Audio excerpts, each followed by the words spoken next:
वो भी क्या दिन थे। हाँ, हम भी एक जिन थे, आज हम दियो हैं, जिन्नों के भी प्यो हैं। हम भी जिन रहे हैं भाई, हमें क्या पता था हमने इतना बड़ा देव बन जाना है। कराची के मुफ्ती देवबंदी मियां मुफ्ती मियां तारिक मसूद साहब हाफिज़हुल्लाह ताला, उनकी एक वीडियो मंजर आम पे आई और माशाल्लाह वो इतनी वायरल हुई मीम्स के अंदर। जाहिर है उसमें मीम वाला मटेरियल था तो मीम्स बन गए। मौलवी जितनी मोटी गाल काट सकता है ना, आम आदमी सोच भी नहीं सकता। मुंह की बवासीर। इंजीनियर का कुछ भी सड़ा हुआ दिमाग है, उसके हमेशा उससे गोबर ही निकलता है। मुंह से भी गोबर, बाज लोगों के गोबर का एक खास रास्ता अल्लाह ने बनाया है, वहीं से निकलेगा। लेकिन कुछ लोग ऐसे हैं कि उनके लिए वो रास्ता छोटा पड़ गया तो मुंह से भी गोबर निकलता है। लेकिन इंजीनियर के चूंकि दोनों रास्तों से गूं ही हमेशा निकलता है, तो मुंह की बवासीर कहते हैं ना, तो उसने फौरन इस पे कह के लौंडेबाजी कर रहे थे माज़अल्लाह। आप जरा टर्म्स देखें क्या यूज करते हैं ये, और फिर जो वो लैंग्वेज यूज कर रहे हैं और उन्हें पता नहीं कि उस लैंग्वेज के रगड़े में कौन आ रहा है। वो कहते हैं कि अगर किसी बेवकूफ ने यह वाकया लिख भी दिया था मियां वाला, तो इंजीनियर साहब अगर ये कहते ना कि लिखने की क्या जरूरत थी तो हम साथ देते। अब लिखने वाले की गलती है कि यार अगर कोई आपस में इतना बेतकल्लुफ है, इस तरह का मजाक कर भी रहा है, तो उसको किताब की जीनत बनाना बनता नहीं है। वो बेवकूफ ने उसको किताब की जीनत बना दी है। तो इंजीनियर अगर ये इतराज करता ना कि इनके मुरीदों में अकल नहीं थी, एक निजी वाकया, महफिल का मजाक का वाकया किताब में लिख दिया, तो हम उसको सपोर्ट करते कि वाकई सही कह रहे हैं यार, एक बेतकल्लुफी का वाकया था, किताब में लिखने की क्या जरूरत थी। मुफ्ती साहब हम तो अरसा दराज से कह रहे हैं अपनी वीडियोस में कि लिखने की क्या जरूरत थी। इस तरह के इश्क मशूकी के वाकयात कौन लिखता है अपनी किताबों में। हम तो पहले दिन से कह रहे हैं कि लिखने की क्या जरूरत थी। अच्छा, अब उसने वर्किंग कोई नहीं की हुई थी, उसने पता क्या कहा, उसने कहा अगर उस बेवकूफ ने लिख भी दिया था, और बेवकूफ पता कौन है, हकीमुल उम्मत अशरफ अली थानवी। लिहाजा जो बरेलवी कहते थे ना ये मरीजुल उम्मत है, मुफ्ती साहब ने आधी बात मान ली है कि मरीजुल उम्मत है या नहीं है, ये बेवकूफुल उम्मत है। बेवकूफ का है उन्होंने, किसको, अशरफ अली थानवी को। हो सकता है इस पर भी अब रुजू करना पड़े, बड़े किसी मुफ्ती ने सुन लिया, उन्हें कहना तू यार कितने साढ़े बुजुर्गों को बेवकूफ कह देता है, लेकिन वर्किंग नहीं थी। और ये ऐसे खतरनाक वाकयात है। मेरी वीडियोस जब मौलाना तारिक जमीर साहब ने देखी ना, तो मुझे उन्होंने फोन किया, मुझे कहते हैं यार ये वाकई लिखा हुआ है किताबों में। मैंने कहा जी थानवी साहब ने किताब लिखी है अरवाह सलासा, और उसका नाम रखा गया है हकायात औलिया, यानी औलिया की हकायात। ये औलिया इनके ये कुछ करते रहे। हाँ, तो फिर उन्होंने मुझे कहा ये किताब मुझे भेजो। इसमें वो दोनों वाकयात हैं, एक मियां वाला और दूसरा जो कासिम नौतवी साहब कब्र से निकल आए थे बेदारी में, देवबंद के दो मौलवियों की सुलह करवा के वापस कब्र में चले गए।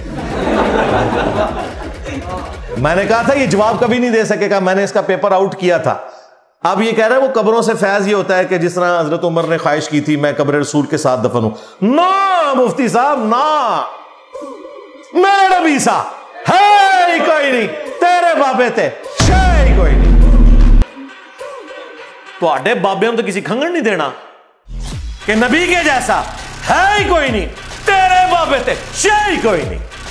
क्या तक चैलेंज आ जा, हाँ आओ सही, हाँ कोई मौलवी आ जाओ जो बनिया दे ना, प्यार मोहब्बत से सुन रहे, हमने कहा ठीक है ना ना ना, ते बाबे ते शाही कोई नहीं, बाबे ते शाही कोई नहीं, बाबी गए। हाँ ये नहीं है, मैंने ये दलील दी थी तो पी गया। तेरे मुफ्ती आजम प्लेनेट अर्थ देवबंद तकी उस्मानी साहब ने दरसे हदीस में ये झूठा वाकया सुनाया। अगर तो मैंने गन पॉइंट पे दोनों तुम्हारे बुजुर्गों को लटाया हो चरपाई पे, फिर तो मैं मुजरिम हूं, ठीक है। अपनी मर्जी से लेटे, एक चीख रहा है दूसरा कह रहा है कि देवबंद दिमाग बंद, मेरा क्या कसूर है। अच्छा उन बाबों को कुछ नहीं कह रहा, उल्टा उनके दिफा पे पता क्या कह रहे हैं, कहते हैं देखें कि हमारे भी यहां होता है ना, कोई लड़का जो है वो जरा अच्छा लिबास पहना हो तो वो कहते हैं आज तो बड़ा तू चमक रहा है, अगर तू लड़की होता तो मैं तुझसे शादी कर लेता। नाऊज़ बिल्लाह, ये खालिसतन एक मजाक का वाकया है जो उनके किसी शागिर्द ने लिखा कि दोनों लेटे हुए मजाक कर रहे हैं एक दूसरे के, जैसे होता है ना बेतकल्लुफी का मजाक, लोग कर रहे होते हैं, फोश मजाक भी करते हैं एक दूसरे के साथ बेतकल्लुफी में। वो एक महज मजाक का वाकया है। लिखने वाले का मकसद ये थे कि इतने फ्री थे कि इस तरह के फोश मजाक भी आपस में कर लिया करते थे। लोग कर रहे होते हैं, एक दोस्त भी एक दूसरे से मजाक कर रहे होते हैं, आज तो बड़ा कहते हैं ना, बड़ा आज तो बड़ा चमकता हुआ लग रहा है, काश तू लड़की होता मैं तुझसे शादी करता। ये कह रहे होते हैं ना लोग, कहते हैं ना, बड़ा आज तो बड़ा चमकता हुआ लग रहा है, काश तू लड़की होता मैं तुझसे शादी करता। ये कह रहे होते हैं ना लोग, ये दोस्त अहबाब आपस में मजाक करते हैं। मुफ्ती साहब, ये आपके मदारिस में इस तरह होता है? हमने तो आज तक जिंदगी में आपकी मुबारक जुबान से ये गुफ्तगू सुनी है कि कोई दोस्त अपने दोस्त को ये कह रहा हो। और फिर दूसरी तरफ ये बुजुर्गाने दीन है, बुजुर्गाने दीन ये तरबियत कर रहे हैं कि वो एक दूसरे को ये कहते हैं कि अगर तू ये होता तो मैं तेरे साथ शादी कर लेता। मतलब अगर ये दुनियादार लोग ये बात कर रहे हो ना, वो भी शायद उधर ही करते होंगे। हमने तो आज तक इस तरह की बात नहीं सुनी। तो समझ आती है तुमने तो इन्हें औलिया बना के पेश किया और हकायाते औलिया लिखी हुई हैं। चूंकि मुफ्ती साहब ने अपने बुजुर्गों की हमीयत में मुझे गालियां निकाली हैं, तो मैंने तो आपको बताया कि मैं नहीं को बाबा छटना। जिसने दीन के साथ गद्दारी की लम्हा पा लेना है मैं उन्होंने। मेरा नबी सा है ही कोई नहीं, तेरे बाबे थे शाही कोई नहीं। तो मैंने आज इरादा किया कि मैं ये वर्ड बाई वर्ड पढ़ूं और देवबंदी भोली अवाम उनको मुखातिब करूं कि इसे सुनो और जाके मैच करो कि क्या ये लैंग्वेज उलमाए दीन की होती है, मुफ्तिया की होती है, ये मदारिस के अंदर ये काम करते हैं और मजमे में करते हैं, टीनेजर्स बच्चों के सामने करते हैं, उन्हें ये तालीमात देते हैं। ये खुद बता रहा है, कह रहा है उनके लिए लड़के थोड़े थे जो उन्होंने बाबों नहीं करना था। मैं एक बात कहता हूं, अगर ये दोनों माज अल्लाह हम जिस परस्ती कर रहे होते, दोनों बड़ी उम्र के लोग, बड़ी बड़ी दाढ़ियां, तो क्या लड़कों की कमी थी उस जमाने में? तो क्या लड़कों की कमी थी उस जमाने में? तो क्या लड़कों की कमी थी उस जमाने में? हम जिस तरह परस्ती करने वाला क्या इतनी बड़ी बड़ी दाढ़ियों वाले आदमी को तलाश करता है इस काम के लिए? देखा, यही बात जब मैंने की थी अब्दुस्तारी हिदी साहब वाले क्लिप के अंदर कि तुम्हारे मदारिस में ये कुछ होता है, तो इनको बुरा लगा। वो खुद मान रहे, कहते हैं लड़के थोड़े थे, हमें पता है लड़के बहुत हैं। और दूसरा, जो ये तुम कहते हो कि लंबी लंबी दाढ़ी वाले करेंगे, तो मुझे बताओ मुफ्ती अब्दुल अजीज, क्या उसकी सफेद दाढ़ी नहीं थी? और सामने जिस बच्चे के साथ वो जबरदस्ती कर रहा था वो भी कम से कम 22-25 साल का था, उसकी भी इतनी बड़ी दाढ़ी थी।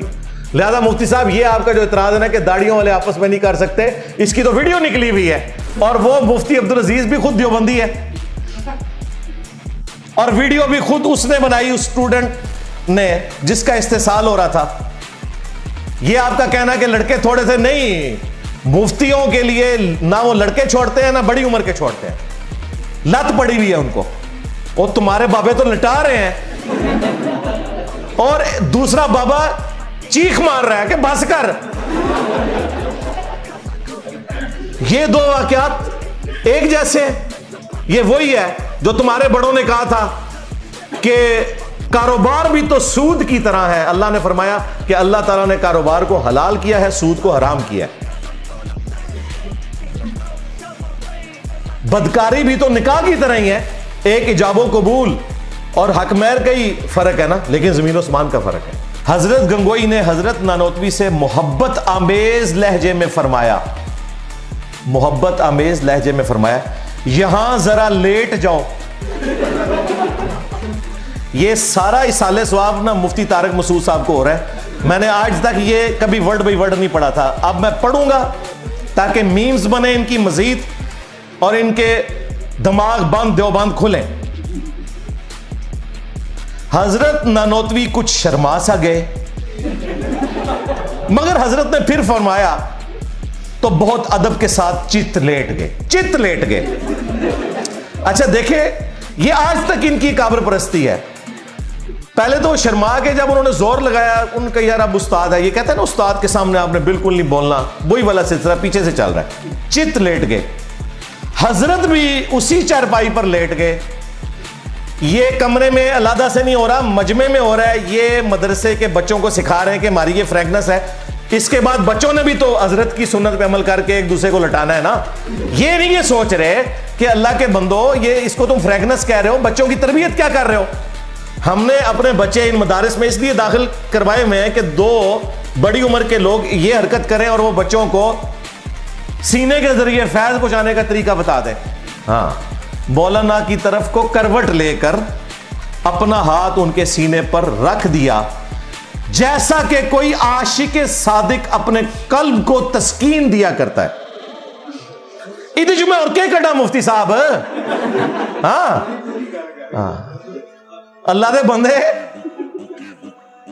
ये तो नजर आ रहा है कि ये दिमाग की बवासीर किधर है।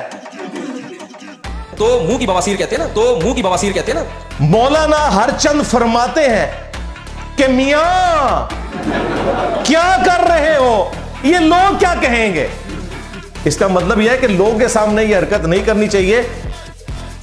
अगर करनी है, कोई सीने से फैज लेना या देना है तो साइड पे ले जाओ, मुफ्ती अब्दुल अजीज की तरह।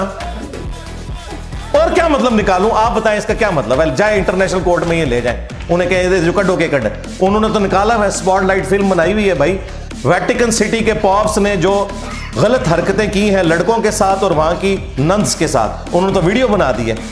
हजरत ने फरमाया कि लोग कहेंगे, कहने दो। मौलवी नहीं जे टलदा, जो मौलवी की चीज इरादा कर ले वो नहीं जे टलदा। बिल्कुल, शुक्र करें सीसीटीवी कैमरे नहीं लगे हुए थे, वरना मैं आपको वीडियो भी दिखाता। लो जी, इसकी अगली किस्त टर्मिनेटर 2। हाँ जी, हाँ जी, मियां 2 आ रहा है। और यह भी नकल करने वाला जो बेवकूफ बकौल मुफ्ती साहब के, वो इनका बहुत बड़ा आलिम है, आशिक इलाही मेरठी, बहुत बड़ा आलिम दीन। अब देखें, ये बातें आपको डॉक्टर सरार साहब ने तो नहीं बतानी थी, वो तो इन दोनों को पता नहीं क्या कुछ समझते थे। वो कहते हैं, रशीद अहमद गंगोई साहब ने फरमाया, मैंने एक बार ख्वाब देखा कि मौलवी मोहम्मद कासिम नानोतवी उरूस की सूरत में, यानी कि दुल्हन की सूरत में मौजूद है और मेरा उनसे निकाह हुआ है। वापियो सुनो, ते बापे ते शाही कोई नहीं। अब मैं वो वाला मौलवी था, कहता कहो सुभान अल्लाह। अच्छा, मंजी ठुकड़ी रहनी है, मंजी पीड़ी ठुका लो। हाँ, वो पै गए थोड़े बाबिया को। बड़ा ही बुरा वक्त आया जे ना होता, यकीन करो, इन्होंने सोचा भी नहीं सी। सो जिस तरह औरत और शोहर में एक दूसरे से फायदा पहुंचता है, इसी तरह मुझे उनसे और उन्हें मुझसे फायदा पहुंचा है। लोड़ी काम भी खत्म। मुफ्ती साहब उन 10 बवासीर किथे है। तो मुंह की बवासीर कहते हैं ना, तो मुंह की बवासीर कहते हैं ना, तो मुंह की बवासीर कहते हैं ना। तो उसने फौरन इस पे क्या लौंडेबाजी कर रहे थे माज़अल्लाह। कोई रह गई इसमें चीज, मुझे बताएं। अगर यह लिखा होता ना कि मैंने दुल्हन को कासिम की शक्ल में देखा, फिर भी कोई शरीफाना ख्वाब होता उनका। कासिम को मैंने दुल्हन की शक्ल में देखा और उनका एक दूसरे से फायदा भी पहुंचा, वही जो आप समझ रहे हैं। हाँ, तो मेरा नारा तो तुमसे सॉफ्ट है। मैंने तो कहा है, मेरे नबी साहब है ही कोई नहीं, तेरे बाबे थे शाही कोई नहीं।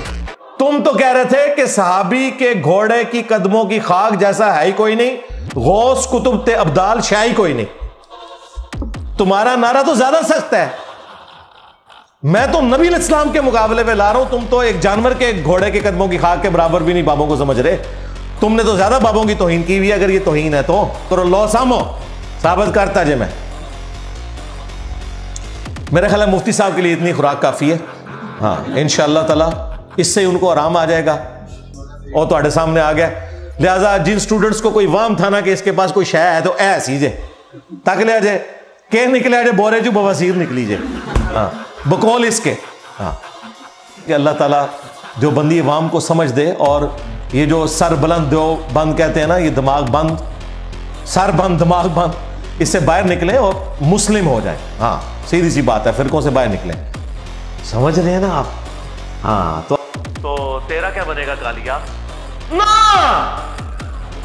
ओ पुरानियां गल्लां, पुराने कीदे, पुराने बाबे, बाबे ते शाही कोई नहीं, बाबे ते शाही कोई नहीं।